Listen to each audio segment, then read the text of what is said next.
You know, I also just want to note that Jeff has a full-time career as a psychologist, so the fact that he actually has dug into this is even truly exceptional, just given, you know, time factor involved. So again, Jeff, thanks for all your contributions on this. And, you know, just a couple of key points I want to hit on in the article, and then take questions if there are any out there.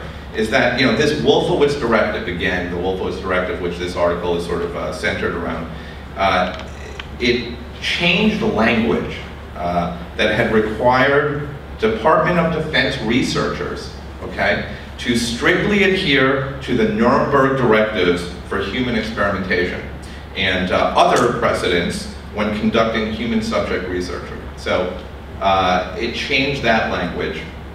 The Nuremberg Code, which was a response to Nazi atrocities, made the voluntary consent of the human subject absolutely essential. But when the Wolfowitz Directive was issued, it softened a requirement of strict compliance to this code. And instead of requiring that people, researchers to comply, it said that they just must be familiar, wrote the word familiar with it. So that's a major change.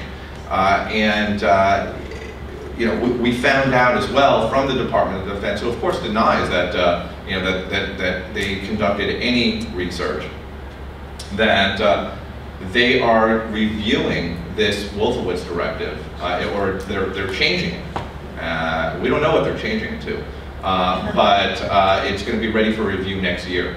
And another key point that I just want to mention here is that this actually, this directive is still active, and back in March, the former Director of National Intelligence, Dennis Blair, he testified before the, I think it was the Senate Intelligence Committee, but before Congress, and he disclosed that the Obama administration's high-value detainee interrogation group, which was formed after Obama was sworn into office, planned on conducting, quote, scientific research to determine, quote, if there are better ways to get information from people that are consistent with our values.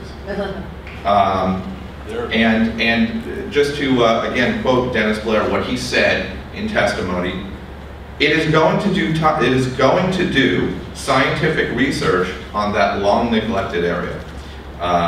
This was the House Intelligence Committee. Blair did not state what that you know, research involved. But again, this is going on now, and just in terms of what we do, you know, as we also documented in this story, part of the problem with Congress and Congress investigating is that Congress was actually complicit in this. And the Defense Authorization Act that was passed, the Senate Defense Appropriations Committee, you know, two key people on this, or one key person on the committee, who was actually the chairman, Democrat Daniel Inouye, who has long-standing ties to the American Psychological Association and Department of Defense, and his chief of staff, Pat DeLeon, okay, who was actually a former APA president in 2000. They were the key point people, you know, for this program. At least that's what you know, our sources have told us. So, you know, you're basically winding up investigating yourself. I think that it's unlikely, you know, that Congress will do anything. I will say that I would encourage everyone, however, to read the Senate Armed Services Committee report, because it's chock full of information, and it actually, in this report, actually some of the testimony by former military officials have described Guantanamo as, quote, a battle lab.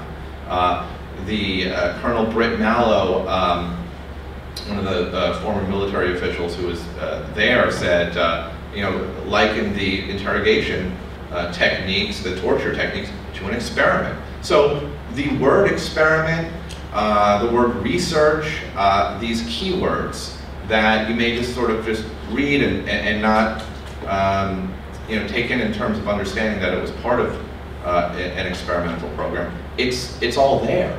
So while we did speak to some unnamed anonymous sources, we really relied heavily on little-known documents and that we obtained and dug into to really be able to articulate this. So with that, if there are any questions, and again, thanks to everyone for coming and taking the time to read this.